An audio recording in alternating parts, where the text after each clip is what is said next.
We are glad to have you back if you're just joining us. This is Firecrackers, and the topic we have at hand now is the one of grid collapse, pump price increase, and other matters arising. And now we have Engineer Olumayowa Idowu, FNSC, who is joining us live from China. He is the chairman of Nigeria Society of Engineers in Abeokuta. Good afternoon, and thank you so much for joining us at this time. Good afternoon, and thank you for this opportunity.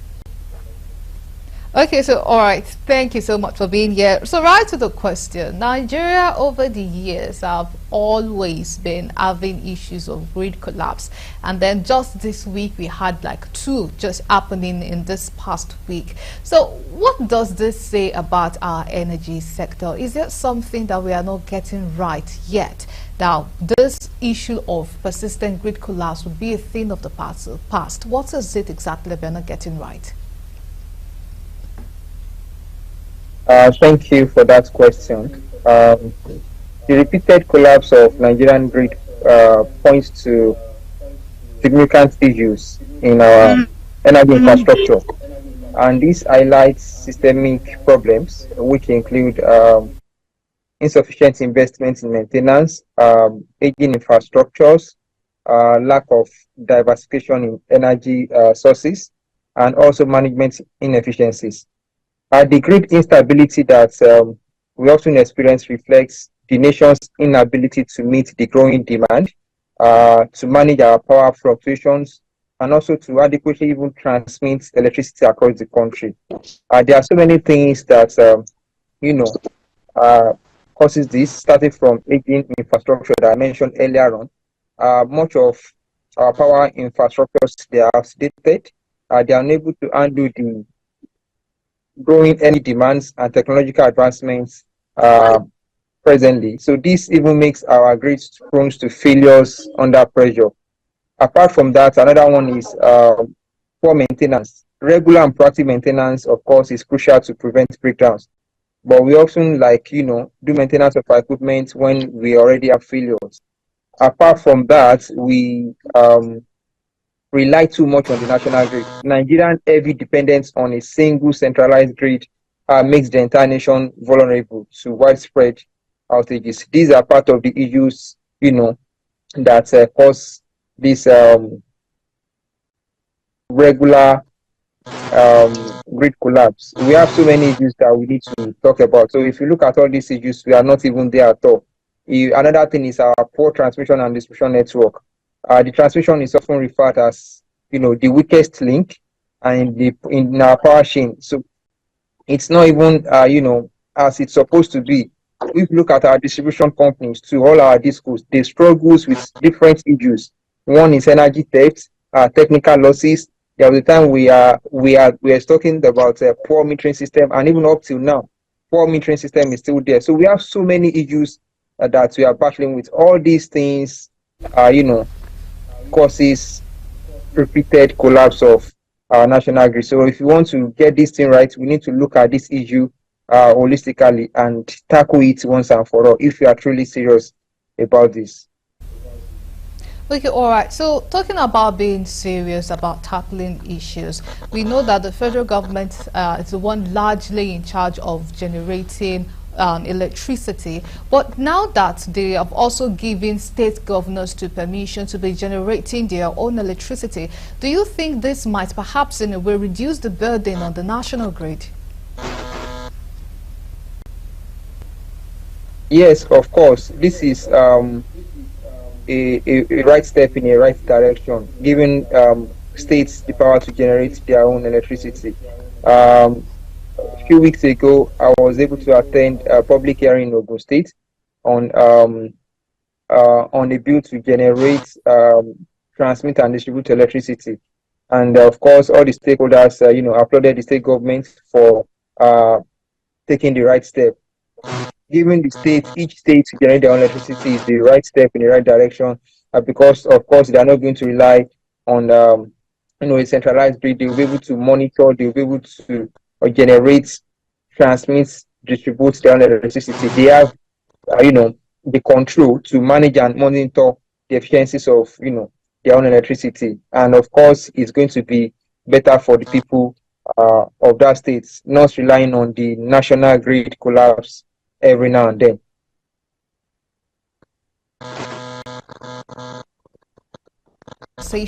Let us quickly go on this commercial break, and when we come back, we'll still be looking at the issue of grid collapse and what to do, and hopefully maybe Nigerians too will be boasting of 24 hours electricity supply without interruption. Do stay with us. Glad to have you back. If you're just joining us, this is Firecrackers, and we're talking about the issue of consistent grid collapse in Nigeria and looking for a way out of this situation. And I have with me, joining us live from China, Engr Olumayowa Idowu. So we were talking about states generating their own source of their own electricity, which you mentioned was a very good thing. But if we look at Nigeria holistically, what source of energy do you think that we are not utilizing so well that if we are perhaps to turn our attention to it, we will be getting different results, and perhaps this could be a saving grid for our electricity supply in the country? Oh, thank you. If you look at it, we have so many things that we are not utilizing in Nigeria. When you look at solar power, Nigerian geographical location provide abundance of sunlight, especially in northern region. And, large-scale investment in solar power, can, of course, boost electricity generation. Apart from that, we have substantial, power for hydropower, but we are not fully harnessing this, and, we are not generating electricity output as, supposed to generate. As a country, we're supposed to be looking at a long-term solution, which is a nuclear power. If you can develop a nuclear power program, it's going to be a long-term solution to, significantly increase electricity supply. Of course, this requires investment in infrastructure, but, we have it some other countries, and I believe we can look at it as a long-term solutions to solve our, electricity problem in Nigeria. Oh, okay, all right. Thank you so much for that. So while we are talking about issue of having alternative sources of electricity, the Minister of Power recently said that if we are to look at the amount other countries are paying for electricity and the one we are paying for electricity in Nigeria, that the one we are paying in Nigeria is still low, despite the fact that they did some rearrangement for Band A, Band B, Band C, and Band D, which are paying different amounts of money for electricity, and even with that, they're still saying that we are still paying very low amount of money. Do you think that perhaps these differences in cost, and because we are paying so low for electricity in Nigeria, do you think that might be part of the contributing factor to the reason why we do not have consistent electricity supply in Nigeria? The instability of power supply in Nigeria seriously cannot be. It cannot. While pricing is an important factor, several other underlying issues contribute to our, unstable power supply in our country, and not, this low tariff that you mentioned. We have so many issues that contribute significantly. Like I mentioned, our inadequate infrastructure, generation shortfall.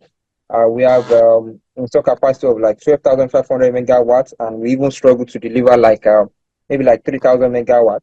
3,000 megawatts. And also, if you look at our transmission and distribution losses, I mentioned energy theft. We have so many issues, so many underlying issues that we need to solve, and not even this low tariff that you mentioned. While I agree that low electricity tariff may also contribute to the challenge that we are facing, but they are not the main cause of power instability in Nigeria. The real issues, lies in infrastructure inadequacy, inefficiency of generation capacity, the transmission and distribution bottlenecks, our systemic inefficiencies like energy theft and all that. These are the main issues that contributes to power issues that we have in Nigeria, and not, low electricity tariff. Very much for that. So now, when we are talking about energy theft, I don't know, but it seems as if this is something that has come to stay with Nigeria for a very long time. we know that if the IBDC and whichever branch they are trying their best to curb issue of energy theft. But we also have to consider that perhaps the reason this is happening is because a lot of people do not have money to afford. There's issue of crazy billing, and then even for some people when they get prepaid, because a lot of experts have recommended getting prepaid to avoid this issue of crazy billing, but those bills still gets transferred to the prepaid, and then we see have people who are boycotting. They will still do this illegal connection. So instead of power coming through the prepaid, they are connecting straight to the line that brings electricity to their houses. So for this issue of energy theft, what advice, what could you recommend to probably bring it to an end? All right, thank you. I agree with you that even when Nigerians they try to get prepaid meter in order to ensure that they pay for what they consume, they still feel frustrated that they are paying for what they are not using. That's let me even divert a little bit to all this band A, band B, band C, which is actually based on the number of hours of electricity that you receive daily, and so you are supposed to pay based on that. But Nigerians, because we experience erratic power supply, and we often receive less electricity, so we are not happy with this and we are frustrated. So of course, because of that, there is urgent need for transparency and better regulation. And now comes to energy theft. This is one of the reasons what leads to energy theft, because when you are even willing to pay and you are not getting what you are paying for, of course, it frustrates Nigerians. So the best thing is to ensure that people get what they are paying for.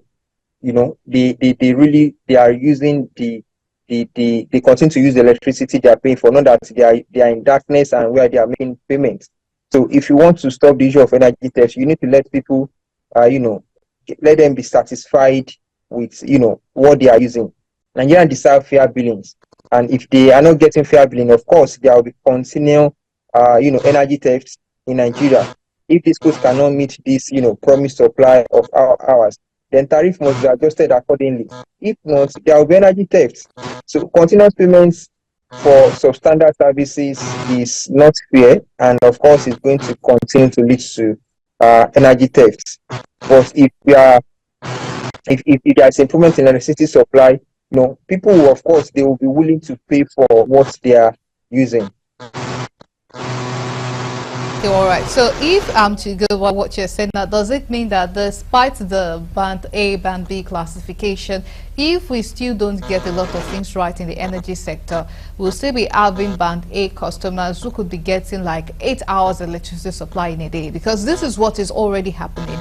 For some people that were moved to band A, they are consistently complaining that they still don't get the 20 hours electricity supply. So what is the essence of all of them paying that much money for little or no electricity supply? So does it mean that that might still continue until we get some things right in the energy sector? Exactly. Of course, that will continue until we get it right in energy sector. If you are making payment for band A and you are not getting enough electricity for band A, of course you continue to feel frustrated. Nigeria deserve fair billing practices, like I mentioned earlier on. They deserve reliable electricity. So if these schools cannot meet these supply hours, then tariff must be adjusted accordingly. It's not good for someone to be paying continuously for substandard services. It's not fair at all.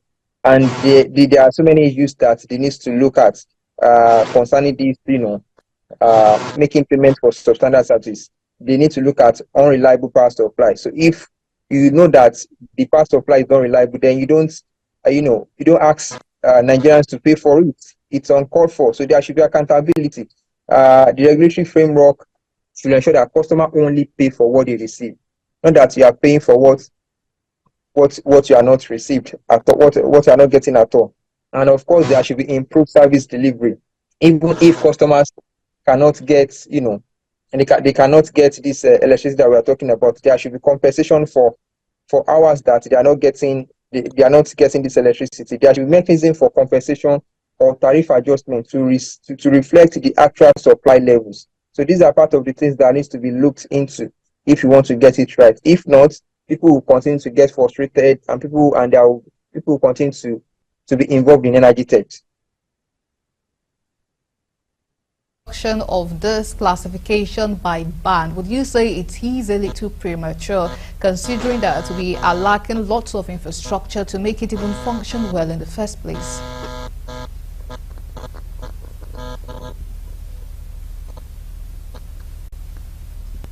I didn't get that question right. Okay, I'm asking that, would you say that this classification of customers, band A, band B, band C, would you say it is a little bit premature, since it is glaring that we don't have enough infrastructures to actually implement it? Would you say that development of classifying consumers, would you say it's a bit premature? I think I'm going to agree with you that it's a little bit premature, because why the model for this, band A, band B, band C, why it's a good one, but we are not it's not still good for us, because we don't have assurance of regular power supply. So that's, the intention is very good, but because we still experience erratic power supply, it's not going to work. It's not going to work until we are sure that what we are going to get in band A, it's certain. Then of course we can go ahead, and consumers will be willing to pay for what they are going to use. But assuming that we are not sure that band A will receive up to like maybe 16 hours power supply, and of course it's not going to work unless they are going to make compensation for it, unless they are going to create a situation where customers that are not receiving this planned hours of electricity, where we are going to create a mechanism for compensation, or we are going to create a mechanism for tariff adjustment to reflect supply. Maybe, okay, we know that today the supply level is going to fall short to 8 hours. Of course, the mechanism will be there to reflect the tariff plan. Then it can work. So if there is no compensation, customer compensation plan, there is no way if there is no means of no mechanism for compensation, no mechanism for tariff adjustment, even when there is power outage, of course it's not going to work. So before we can get started with this band A, band B, band C, we must ensure that our regular supply for each of these bands, they are constant, number one. We must also ensure that we have a mechanism to reflect supply level. We must ensure we have a mechanism for tariff adjustment to reflect supply levels. And also our regulatory body NEC, they should be able to enhance the oversight to ensure that discos they adhere to the service levels to each of these tariff band. Discos really work to adhere to the service levels tied to the tariff band A, tied to this tariff band B, and tied to the tariff band C. And if they fail to do that, they should enforce penalties for poor performance. And this, of course, will drive, improve in service delivery. If not, we are still not there yet. Okay, all right, thank you so much for that. Okay, now let's take the opinion of Idowu Olabisi, the NLC Vice Chairman, Lagos State Chapter. Good evening, and thank you so much for joining us today on Firecrackers.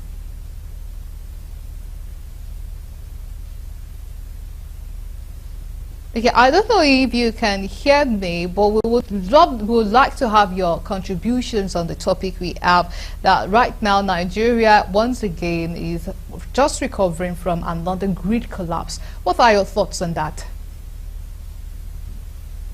Well, actually, the long term, we refer to is called the what we are seeing in Nigeria today, the federal government, they've used it already because they are not sincere with Nigeria.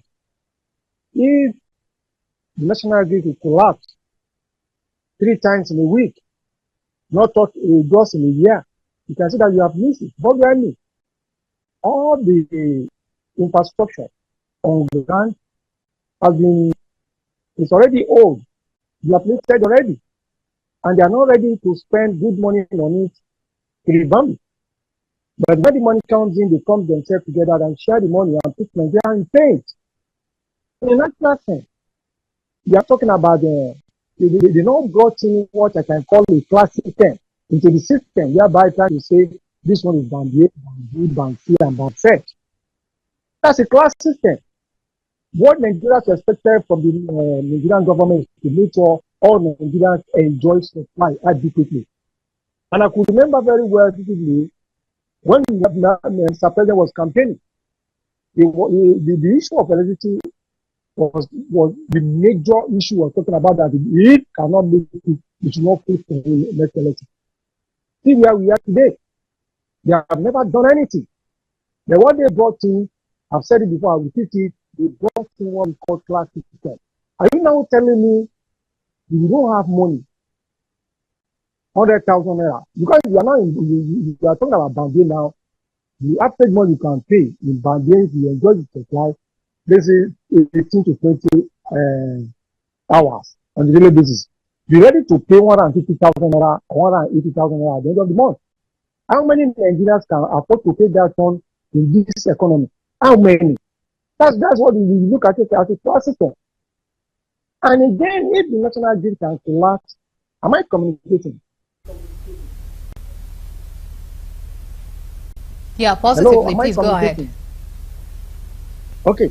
If all of us can see now that the national grid is collapsing, if that one indicates that infrastructure on ground cannot contain what we generate from generation. And from that place now, we cannot transmit at the right time. Because in Nigeria, the transmission system is from 49.5 to 51. That's the rate that can move. But that one is not there. All the structure on ground, the materials, they are overdue for maintenance or for replacement. And in terms of maintenance culture, our maintenance culture in Nigeria is zero. So if you pray to maintain such an equipment, definitely you will not get results. And that's what we are facing now. If you go to the all right, thank you so much. That one is the worst thing. Hello? Okay, all right. So we know that a lot of Nigerians have largely lost faith in the government providing electricity supply, and because of that, you would see that lots of households have generator sets. But this is becoming almost impossible since there is large increase in pump price of petrol per litre. So, and then we know that recently the federal government approved for increase in minimum wage, and with this increase in pump price, I know that the organized labor too is asking for a renegotiation. So how has that been going so far? Oh, well, as regards that the issue of increase in pump price and the minimum wage. In Nigeria today, we don't have what minimum wage because that pregnancy has been aborted in the middle of the day. Because in the process, while we are trying to negotiate with the federal government said, if the people insisted to collect or to receive 450,000 naira, it means we are going to increase the pump price. And immediately, the leadership of NS and TUC, we agree because of Nigerians that, okay, let us manage that 70,000 naira. Because the review will come up in 3 years to this time. But what we see, the federal government staff the leadership at the back. And what you requested for, or you ask for, or you demand from the leadership of the TUC and NSC that you will not increase the pump price if you agree at 70,000 naira. The injection is an increase it. And you can see the hardship all over the nation now. I must tell you, and every Nigeria now, they are under ICU, intensive care unit in all hospitals. Because you are just seeing Nigeria moving up and down, they are caught. People are not happy. You said before this time, we talk about the 001. Today now, in Nigeria, you don't see 001 again. There's not like 001. You see 000 for 3 days, 000 for 5 days. Many people don't eat anything. People are collapsing every year. Everything is in shambles in Nigeria now. You are just saying, what price you see that facing. Nothing like minimum wage in Nigeria again. That 70,000 naira cannot satisfy a family of two, just wife and husband. Don't talk of my family of four. Because that 70,000 naira cannot purchase a bag of rice. And so to copy this now, to buy a plastic of goods in the market now is 10,000 naira or 11,000 plus. How many families can afford to buy that now? I'm not talking about minimum wage. Don't have minimum wage in Nigeria. Minimum. No minimum again. Until the federal government face the reality. And you could remember the president of this nation said something that if you allow the Nigerians to breathe, but who is killing Nigeria now? Directly, they are killing all of us. Okay, all right. So right now, is the federal government giving green light when it comes to renegotiating the minimum wage in light of the increase in pump price of petrol, which is now very tied to the dollar, and as dollar keeps going up, there are chances that the price of petrol too might be going up. So is the federal government giving that room for renegotiation of the minimum wage, or is it just sealed on that, on the 70,000 naira? Well, let me say this. Actually, the discussion is ongoing now. But even though the leadership are not talking about the minimum wage again, the leadership of NSC and TVC, they are not concerned basically on Nigerians now. Because everything is tense. That's what they are discussing now. How they are going to make sure the transportation is very easy for having Nigerians.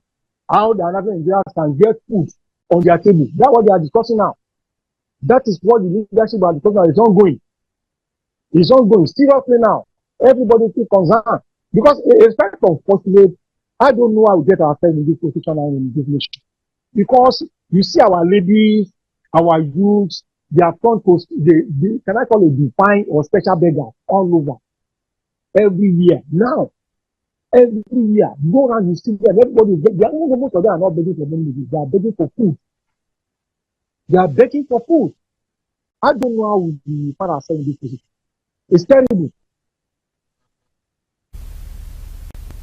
All right, thank you so much for that, sir. And now back to Engineer Olumayowa Idowu. We know that a lot of people have advocated for the refineries even working in the first place before subsidy would be removed, but that was not what happened. That was not our reality in Nigeria. First, the subsidy was removed, and then we had a private refinery first coming on board. But still, they have the date for Nigerians' own refineries to start working has been dancing all around the place. We've been promised so many dates in the past, and up to now, we were told September. We are in October now, we still have not had anything from them. So what do you think we need to do to make sure that our refineries are functioning? Then perhaps this could help bring down the price of petrol in the country.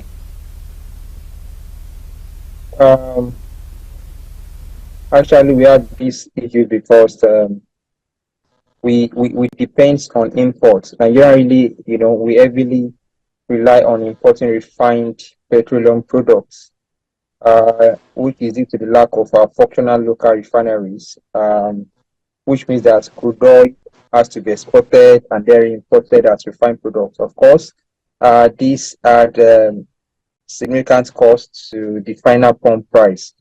About the subsidy bill that you mentioned earlier on, the subsidy, previously kept the pump price artificially low, but when this move seen as necessary from government to reduce their expenditure, it leads to increase in pump price. As consumer, of course, they have to bear the full cost. Now, what is the way forward?